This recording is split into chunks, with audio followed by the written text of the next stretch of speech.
We at SSN India are delighted to have you with us. We look forward to your session, the next 1 hour. Now, I hand you over to Deepesh, my colleague, who will introduce you very briefly to the audience. And then I think Robert is going to make the beginning, and William will come later. That's between you both. Thank you very much. Thank you, sir. It's my pleasure to introduce our panelists, resource persons. Robert Playfair works at the University of Liverpool as an EAP teacher. Prior to this, he taught at the University of Reading and at the British Council in Singapore and Vietnam. He's part of a team developing materials and assessment for pre-sessional English as an academic, English for academic purposes courses. And he's also currently developing an academic listening B2 test and conducting research into postgraduate international students' experience of lectures and seminar discussions. So very pertinent to the context, to the title of this talk. He has an MA in PSOL from the University of Nottingham and a diploma in and the Delta, which is a diploma in English language teaching adults to adults. William Hardman is also an English for academic purposes teacher at the University of Liverpool, and along with Robert, he's an academic lead on the materials and assessment development team for the pre-sessional courses. He also provides discipline-specific academic English support to students throughout the year. His teaching, research, and materials development work is focused on helping students engage in academically productive talk and in developing their critical thinking capacities. Language learning and teaching has taken him to several countries across the world, and both of them are now teaching online, and so they are best suited to talk about the context of from problem to opportunity, rethinking English for academic purposes, listening and speaking for the online environment. Thank you to both of you, and over to you.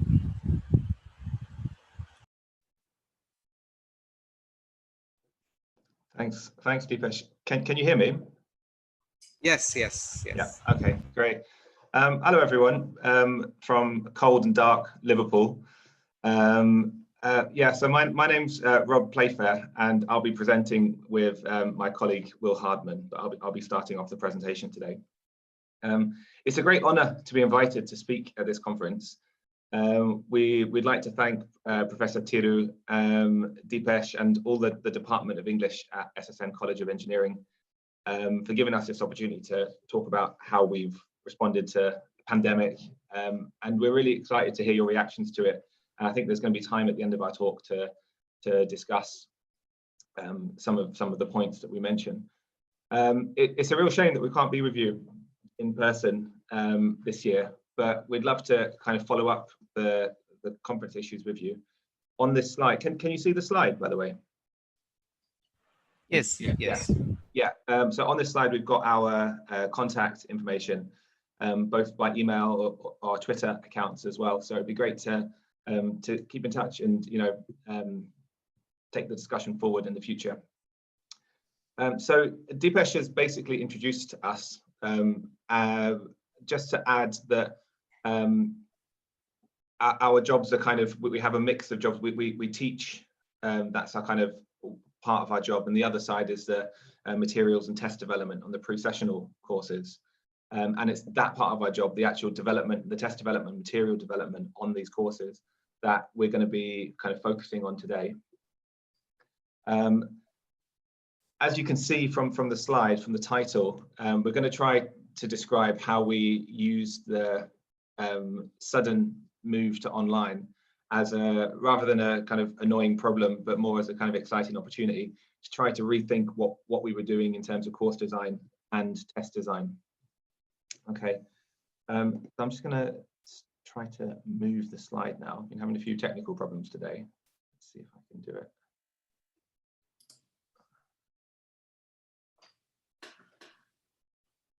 Is that? Yeah, okay, that looks like it's working. Okay, so this is just an overview of what I'm going to be talking, or what we'll be talking about today. So I'm going to start off by just kind of giving a bit of background about the context of our roles, explaining what exactly the pre-sessional is that we're going to talk about, and some of the tensions involved in that. And then I'm going to go on to look at some of the opportunities that COVID kind of inadvertently created. And then Will's going to take over, and he's going to talk about this online lecture and seminar discussion task that we did, and some suggested ideas that some questions that we still have about the research that we'd like to do into it. Okay, and then we'll have time for Q&A after that. Okay, so the context of UK pre-sessionals. Well, basically, if you don't know, this pre-sessional English course is a English for academic purposes course for international students who've not met the language requirements, the minimum language requirements to study on their chosen course. So these courses run for up to a year, but the biggest proportion of students come for 10 or 6 weeks of very intensive course just before their degree begins. At Liverpool, for example, we get upwards of 700, 800 students in the summer, but then on the year-round course, we start with only 10. So really, the summer is the biggest time for the pre-sessionals there. At that time, we also recruit lots of new teachers who come on just for short-term contracts, or 10-week contracts or 6-week contracts, just to teach on that summer course, and then their contracts end. In terms of the students there, the courses are very, very high stakes because they've got these conditional degree offers, but if they don't pass the pre-sessional, they can't do their degree. And back in the days when they physically came to Liverpool or to the UK to do their pre-sessional, if they didn't pass, they would have to return to their home country because their visa would not be extended to study on their degrees. So we hold a lot of power. Pre-sessional English courses hold a lot of power. There is a kind of a freedom. I put it in inverted commas because we'll talk about that in the next slide. A freedom in terms of how we assess students to make those decisions about whether they can go on to their degrees or not. Finally, pre-sessional courses are a revenue stream for universities. These are two statistics that recent statistics. So it's estimated that international students, not just on pre-sessional courses, but international students generally, bring in about £7 billion a year to universities in the UK. And the pre-sessional is a big part of helping those students go from the conditional offers to firm offers onto their degrees. And it also brings £25 billion to the UK economy, so it's important financially. Okay, so what I'd like to do now is just talk a little bit about some of the tensions, because you can, as hopefully you can see, pre-sessional is quite a complex environment. So I'm going to just describe some of the tensions involved in the UK pre-sessional English world. So firstly is the universities. International students make up a big proportion of university incomes, and pre-sessional courses are seen as a kind of a pipeline, is often the language that's described that what they do. And they're seen as an income generator rather than a kind of a research base as other departments in the university would be. And really the more international students, the better. So kind of on the flip side of that, we've got the Home Office, the government department, and they have very strict requirements for minimum language proficiency in order to study on a degree, and they will not give a visa if students haven't demonstrated the minimum language requirement, which for degree level and above is B2 on the Common European Framework of Reference. The Home Office does regular checks of pre-sessional English courses, kind of audits, and if those courses can't demonstrate that they've got evidence that all the students who've progressed have got that minimum B2 level of English, then universities or the language centres in universities can be shut down. They can lose their sponsor status. It can be quite serious, have serious implications for them. Now, this is a company I don't think needs any introduction. The biggest English language exam in the world. tests for independent skills, so reading, writing, listening, and speaking. And in terms of the kind of the tension that exerts is that receiving departments in universities tend to talk about their English language requirements in terms of the IELTS. 6.5 is normally the sort of the standard that is asked for. As a result, pre-sessional courses are expected to report their scores in the same way. So when students finish their pre-sessional course, they would get scores in reading, writing, listening, and speaking, and the levels would kind of be equivalent to IELTS levels. And finally, I think most importantly, are these two groups of people. So at the bottom section, we've got students over here, international students who have to do the course. Very rarely do students choose to do a pre-sessional English course. They have to do it as a conditional, a condition of their entry on their degree. But even though they haven't chosen it, they are very motivated to do it, to complete it successfully, because as I mentioned, it's kind of do or die for them in terms of getting onto their degrees. And then over here, we've got EAP tutors like me and Will.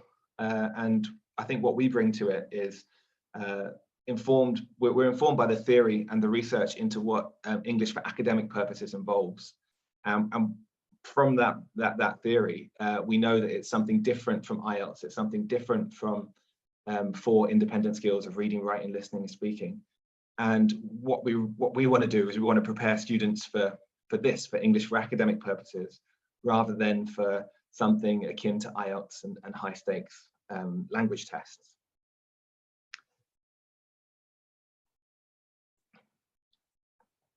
Okay, so these are the tensions. I'm just going to now briefly talk about some of the effects that these tensions have on pre-sessional English courses, because hopefully this will kind of set the scene for when Will describes what we did and the kind of the solution, the opportunity that we took advantage of. So I think this picture kind of conveys the effect of all of these tensions. This picture kind of illustrates the anecdote of the sword of Damocles, which I'm sure you're familiar with. A man is sitting in the king's chair, surrounded by servants and gold and riches and everything. But above his head, a sword is hanging, and the sword is held by a single horse's hair. So at any moment, he feels it could all, come crashing down and everything could be over. So trying to kind of like explain this maybe in more straightforward terms, one of the effects is that there's this kind of assumption that English for academic purposes is the same as IELTS. This is, within the university and also for students and for some EAP teachers as well. I think it's partly because IELTS is everywhere. And most teachers and most students will have had experience of studying IELTS. And so it's very easy to see that the pre-sessional course would just be a continuation of that. So what you end up with is a pre-sessional course which tries to do high stakes exams which meet the kind of the UKVI, the Home Office requirements of being secure, having to report the scores for the pre-sessional as 4 skills, trying to separate those academic skills into reading, writing, listening, and speaking. And then probably most importantly for us is the washback that has on teaching and learning, because students and teachers on these pre-sessional courses in this situation, we want students to pass, we want them to be successful. So we play the game and we teach students exam strategies, we teach students to use language skills independently, rather than the kind of more authentic EAP skills that we'd like to teach. Also, that we have a limited resource. Now, I guess it's all relative about limited resources, but for us, in our context, we know that pre-sessional generates a lot of income, as statistics before. But often universities don't want to invest in pre-sessional courses, course development, partly because it's seen that the department is seen as an income generator, not something that takes money, if that makes sense. That kind of leads to cautious management as well. When you have limited resource, it's every decision you make about is high risk, because you could risk losing the limited resource you have. There's also the kind of feeling that if we do anything that isn't a resemblance of IELTS, we run the risk of falling foul of the Home Office audit, losing our sponsor status. It's also very difficult to challenge IELTS. It's so big, it's so successful. It takes a lot to challenge that and say that we should be doing something else. And a final effect that I just wanted to touch on was this idea of foolproof summer courses that one teacher mentioned in an article this year. You know, we have this boom in summer where we have hundreds more students. We hire lots of staff on precarious contracts. Often they don't have much time for induction or training. They come in and just to do the teaching hours. So one of the arguments is that summer courses should be designed for quite low skill teachers. They shouldn't rely on a lot of knowledge of the university context, and they should be quite generic to allow teachers to just to pick up and go with the lessons. And again, this kind of flies in the face of what we know about EAP. Okay, so now we get into the main topic of this this talk. That quote came on a bit too soon. So everything went online, and as you can see in the picture, we were wondering whether the sword hanging over our head wasn't actually that visible to us anymore. We didn't know whether it had gone. Maybe it was just hiding. But I think these two quotes, now this first one's from the SSN conference brochure, the second one's from Milton Friedman. I'll just give you a second to read them, but I think these two quotes illustrate the situation that we felt anyway at this point.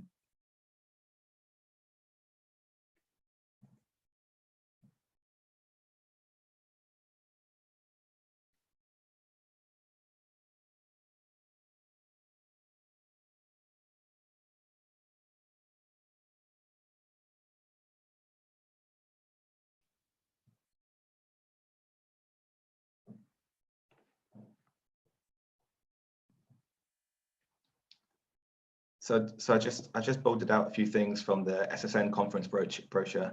I found this sentence in particular really inspiring, the way that you guys had phrased it, because it's not only about trying to think about things that serve us in the immediate term, but also trying to think about things that could, you know, be more permanent.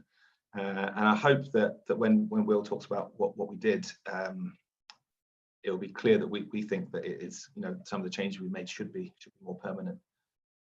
Okay, so we had a rare chance to rethink what we were doing in this unfamiliar world.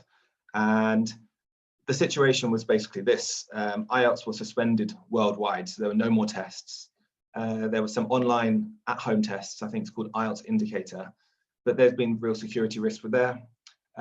People have started to challenge the notion of whether we should even be having you know, timed examinations for language, how useful that is.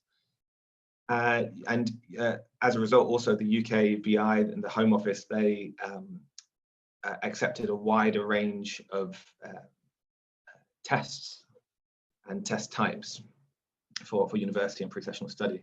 Management became much less conservative. There was this very urgent rush to trying to get the courses online. We had to rethink everything, and all of a sudden, things that we were told we would never be able to do, we were able to do with very little resistance. And finally, was the resource. We were amazed that the university suddenly sank their hands into their pockets, and they gave us some more resource to actually develop this online course, because they didn't want to lose that income stream of pre-sessional students. So all of a sudden we had a bit more time a bit more resource as well to develop a new course in response to COVID. So Will's now going to explain what we did in a bit more detail. So over to you, Will. Okay, thanks very much, Rob. Yeah, so like Rob said, I'm just going to explain more specifically our actual response, what we did, how we took advantage of that opportunity in the context that Rob has laid out. Next slide, Rob. Yeah, so yeah, I'm just going to talk a little bit then about our specific pre-sessional course, and as Rob said, we were in charge of the development. We were part of the development team. So our course this year, there was about 400 students on it. That was quite a bit down from what it was in previous years, but you know, we still, considering the size of our team, we still saw it as quite a large course. And then that's split into 3 different strands: humanities, science, and management.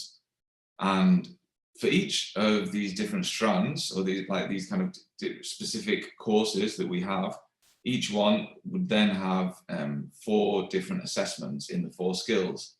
So then when you kind of bring that together, that is 3 times 4. So we actually have 12 booklets, 12 sets of materials, and 12 different assessments.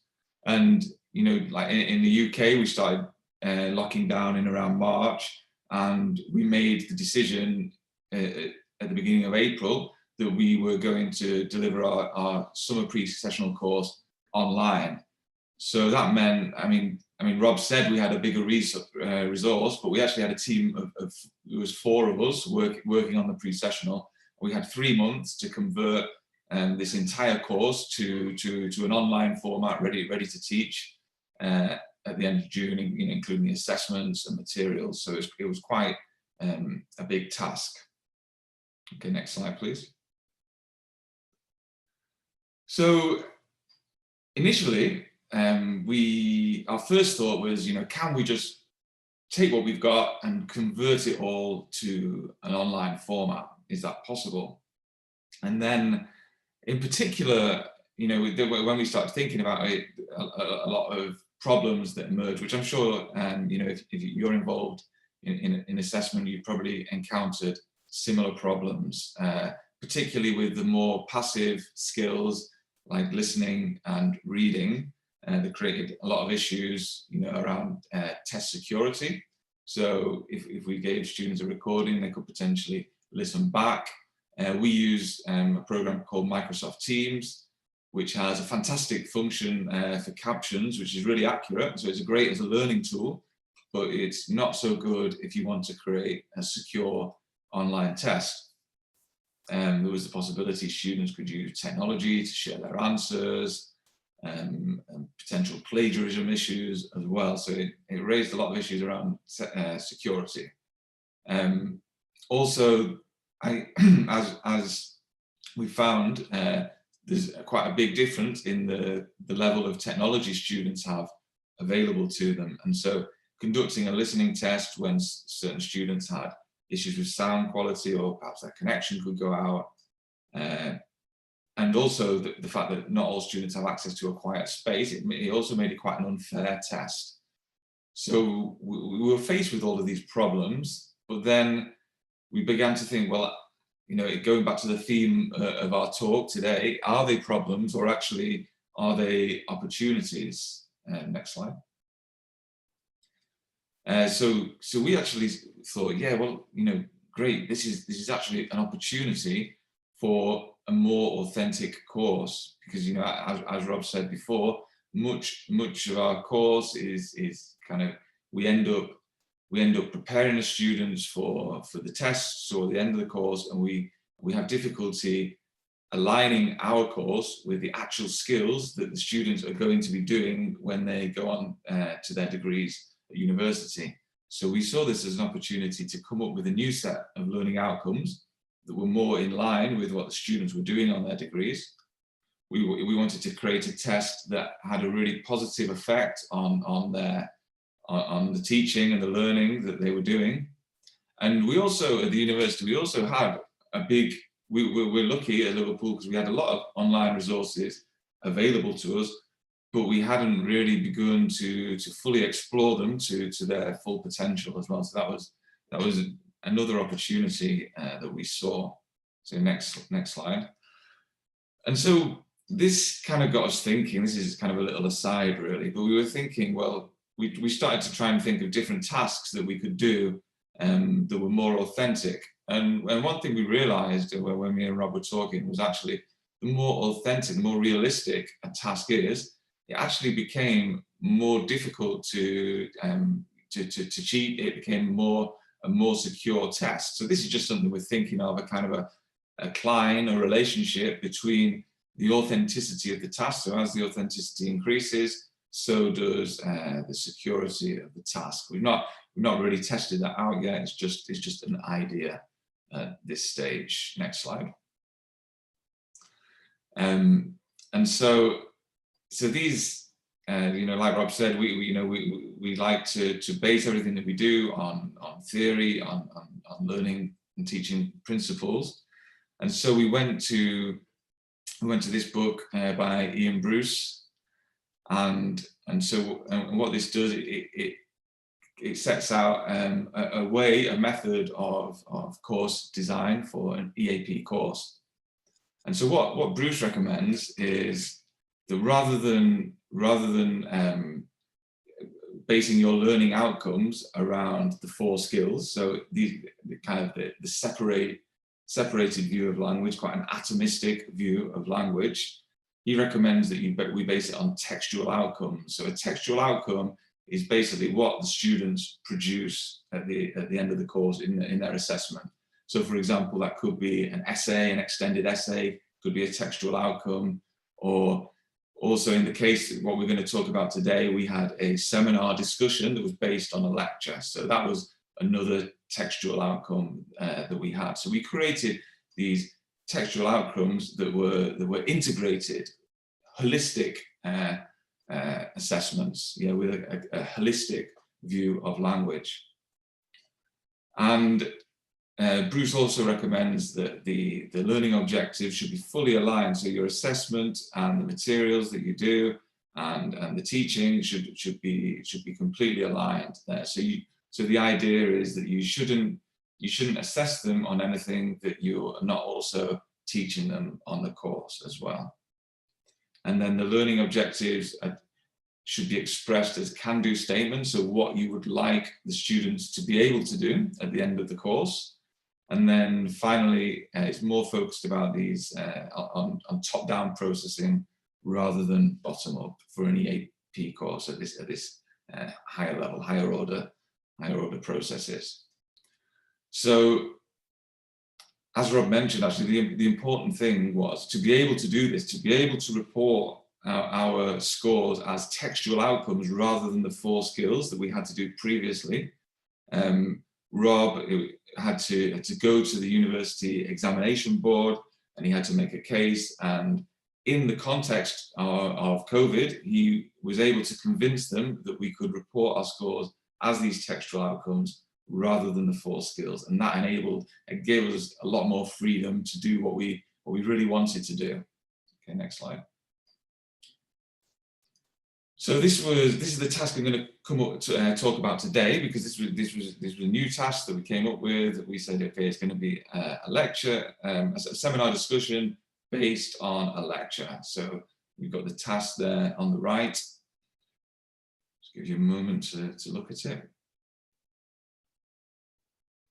And so the idea of the task was the students would come together. It was an open-ended task that the students would come together and have a discussion and try to develop their understanding of the lecture to start accessing these higher order thinking processes.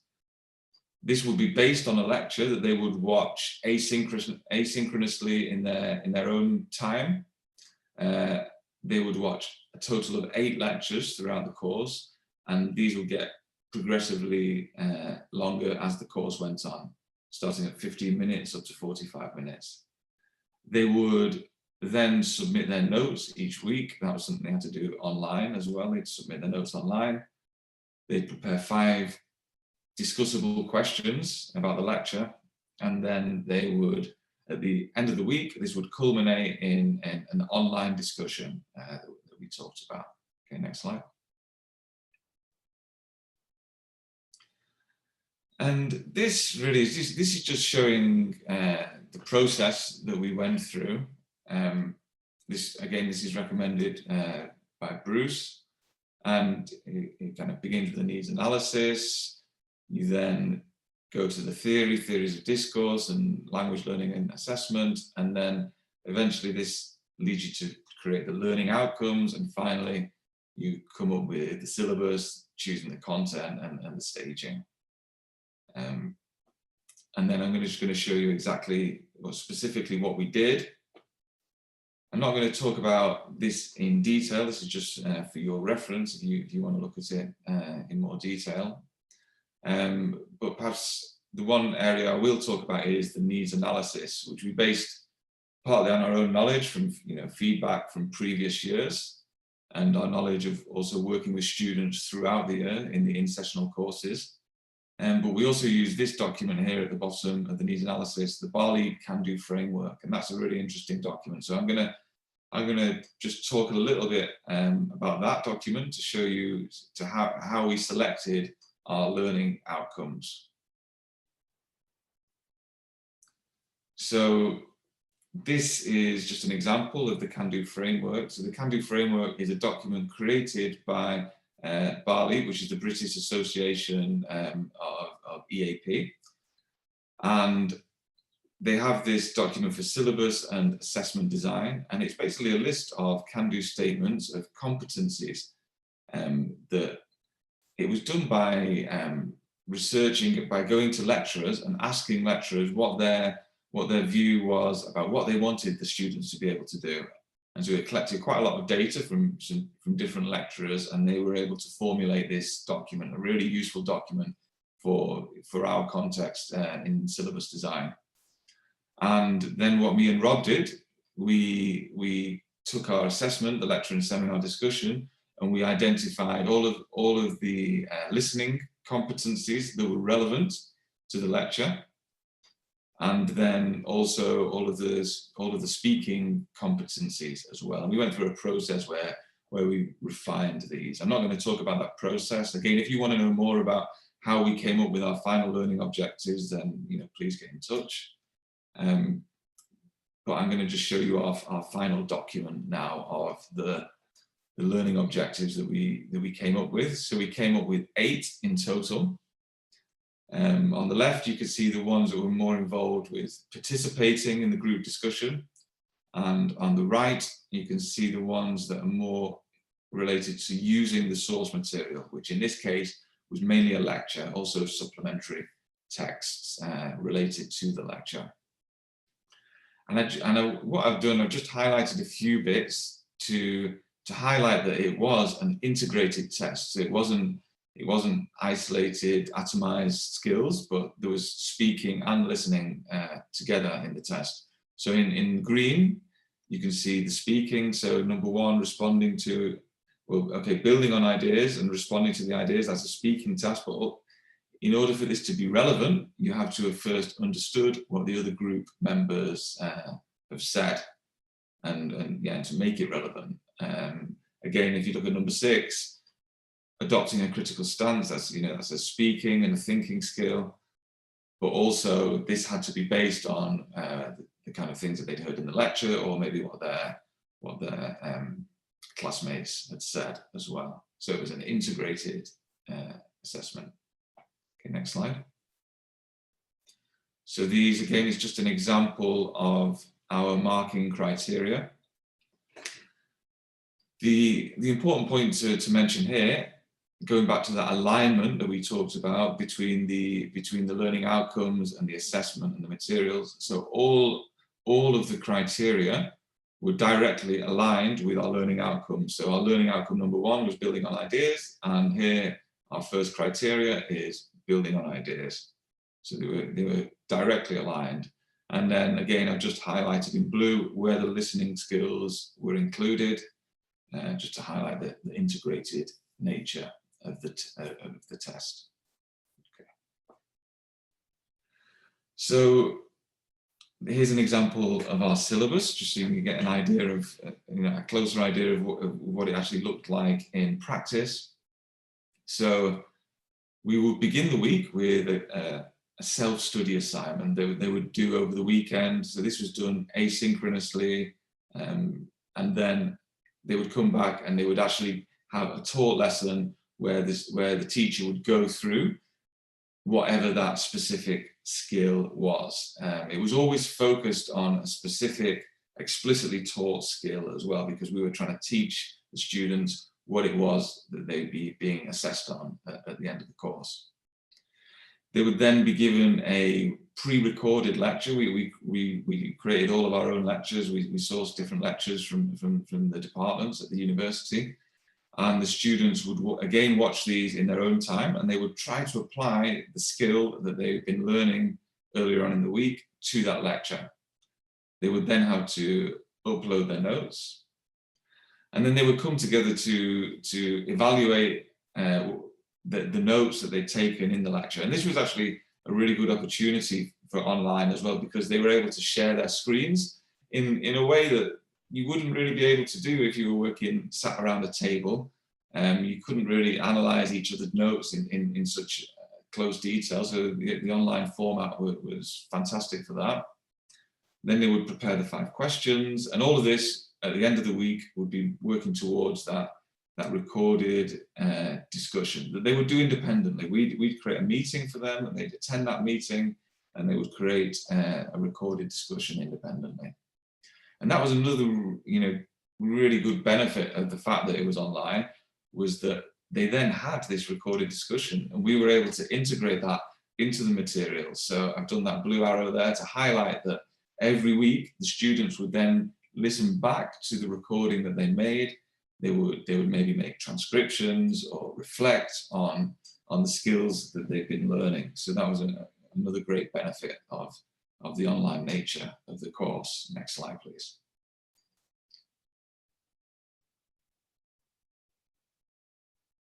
Okay, very quickly, this is just an example of some of the materials. This was the self-study documents that we did at the start of the week. For online, we tried to make them as visually appealing as possible so the students could navigate it independently. We had to create very clear instructions that we put bold, and so we put quite a lot of effort into the design of the materials to tweak it for online learning so that students were able to navigate it independently. Next slide. And this was just an example of what the students would produce at the end of the week. So they would come together on the Microsoft Teams platform and create a seminar discussion, which would look like this. They would record it. And this is actually, the teachers did also an example discussion, an authentic discussion that we did, and we shared that with them at the start of the course, so the students had an idea of what the task involved as well. Okay, next slide. So now I'm just going to give you a bit of feedback from how it went. We conducted some focus groups at the end of the course, and we also, we did surveys as well. But at this stage, it's still in the anecdotal form. But what we found actually was that lots of the teachers seemed really motivated by this new, authentic, real-world task. By the very fact that they felt that it was preparing the students for university, really seemed to motivate them. And the students and the teachers realized this. They were aware of this. Many teachers also said the fact that we were using the technology in this way was actually better preparing students for the online reality of university, because universities is becoming more and more online anyway. And as it happened, we later found out that COVID continued, and lots of the student seminars were actually being conducted in exactly the same way. So, it was very aligned with what the students went on to do. Another benefit, again, this was something that we hadn't really considered, but the fact that we gave the listening asynchronously rather than kind of a controlled one-shot listening in class, the fact that it was asynchronous and the students could go away and listen to the lecture changed the way that they interacted with the lecture. So some teachers reported that students were spending as much as 3 hours listening to the lecture, listening back, rewinding bits, and trying to create, a really good set of notes. Some of the teachers felt that the students were spending too long on this, and that it was unrealistic. But we felt that it was generally, this was a good thing because they were getting more extended listening practice. They were engaging more in the lecture, and it's also, nowadays lots of the students listen to lectures via stream anyway, so we also felt it was quite a realistic way of listening nowadays. We made them submit their notes online, and again, this had a positive effect on their notes. Students were producing beautiful notes according to, that was the quote from the teachers. And so the fact that we made them submit them, even though we weren't actually assessing the quality of the notes, the fact that they had to submit them every week improved, or it seemed to improve the quality. We need to investigate that further. And then finally, turn taking. That was a bit of an issue, because we created our learning outcomes were based on kind of an offline, face-to-face situation. And what we actually found was that turn taking in an online environment, managing a discussion, is quite different to turn taking face-to-face. And so this is definitely something that we need to investigate further about how to kind of understand what are the skills involved in turn taking in an online setting. Next slide.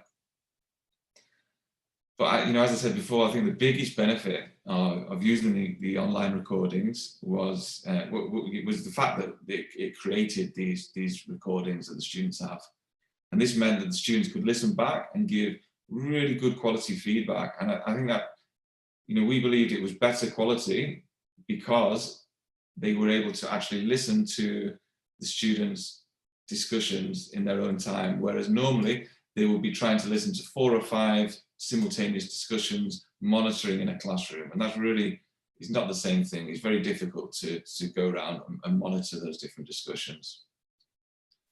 Students could reflect and evaluate. They also had a portfolio of evidence, so they had these 8 discussions. So if there were any technical issues on the days of the assessment, could you go back, Rob? Yeah, if there were any issues on the days of the assessment, the students could, they still had the evidence of previous discussions that we could use to help them pass the course. And then finally, it really helped the students to build confidence. At the beginning, they were quite nervous, but the teachers and students reported a real building in their confidence as the course went on. Next slide. Okay, and finally, we'd just like to share with you some of our research questions and things that we became interested in as the course progressed. Have a look at those.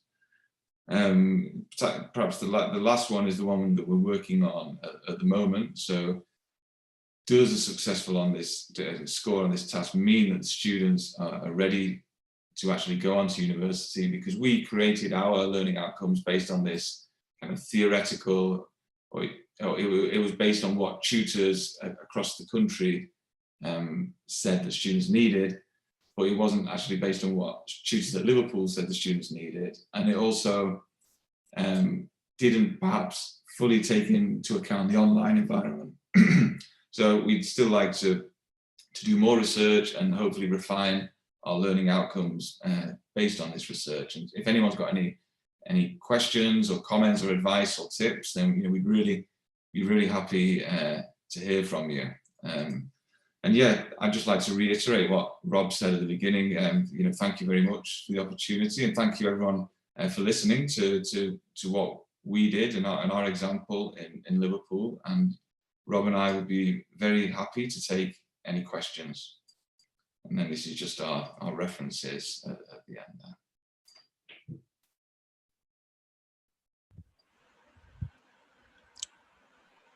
Thank you, Robert and William, for that very engaging talk.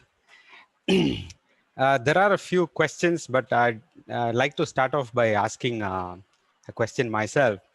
It was interesting that you talked about this pre-sessional course, and in many ways, I mean, as Indians, it drew many parallels to the colony itself. That you get a lot of income from it, but you're not willing to spend too much on it in terms of your resources. And in a way, it also it was I mean, the pandemic was beneficial for you in the sense that you could think of an alternative to IELTS and falling into that kind of a standardized testing trap. It's brilliant that you thought of some other way, and you thought of making it more meaningful, and it appears from what you say that it was much more engaging and much more meaningful. Now my question is, do you think that having tried out this alternative, do you think that this would be like Robert was referring to the word permanent taken from the brochure? Do you think that this can be I mean, this can actually replace IELTS, for example, our IELTS-based dependency from now on? I mean, even if the pandemic is over. Short answer is no. I guess in terms of the influence of IELTS on the pre-sessional, I think it could definitely be challenged. I definitely think that could be challenged. But I think in terms of what IELTS offers students and universities in terms of that standardized approach to language testing, the ease of marking that sort of approach gives, and the speed, and all of those benefits of like mass marketed tests have. I don't think that will replace it. But what I hope comes out of it is that we can gather evidence that actually IELTS is not the best preparation for university. It's a good measure for general language proficiency that might be a predictor of university success. But really, if you want a preparation course for university, doing something that's more aligned in the way that Will was describing would be more beneficial. But we need to have I think evidence. We need to have data in that, and that's why I think those research questions that Will was talking about so important to kind of gather data on. Yeah, I really hope that your textual outcomes will outweigh the skill-based thing that IELTS is dependent on. There's a question from Jabbar al-Muzammil Fareen, who asks whether you actually follow needs analysis strictly while you design language courses. Do you want to take that, Will? Yeah, yeah, I can do. Yeah. Well, I mean, I think in theory, yes, we do. Again, it's all for us in the pre-sessional. We're always trying to work to deadline, trying to redesign courses, get them ready, and we're in the assessment development team, and so we're always trying to do it in that principled approach. But sometimes there's kind of practical realities that ends up that sometimes development does take place without carrying out the full needs analysis. I mean, at the end of this year, we did a really thorough audit of what we'd done, and we kind of laid out a path to research further, to track the students. We wanted to do interviews with the students, and we wanted to then for this to inform our needs analysis. And we think we've got this really great model with Bruce. We would like to explore that much further, and always do everything based on a principled needs analysis. That's what we want to do. But then we've now been told that we have to develop another area, another listening assessment. So there's practical realities that sometimes make it difficult to do that. But that's what we're trying to do. Yeah. Always do it on a thorough needs analysis. Yeah. Professor Thiru has a question. Is there any evidence of online instruction being more effective than face-to-face, as it seems to address the individual needs better as these lessons and experiences are asynchronous? Well, I think that's a really, really good question, and I think that's definitely kind of a gap that we're looking at researching. Really, I think that was certainly our impression of the way that the discussion task went. I think we anecdotally we saw a really big improvement in how the students were developing, and I don't think it would have been possible without the fact that it was being recorded, because the students took the task very seriously. They came together, they worked as a group, and they were, I've taught in other parts of the uni where the students were unwilling even to turn their cameras on, but obviously, here they were very engaged in this task. And I think the very nature of the recorded online aspect seemed to have a positive washback. So it wasn't just the fact that we created this task, it was the fact that it was online as well. That was a kind of happy coincidence.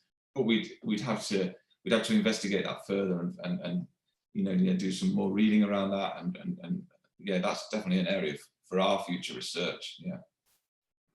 Yeah, with that, I think we'll bring the Q&A to an end, Q&A session. I hand over to Dr. Praveen Sam to conclude.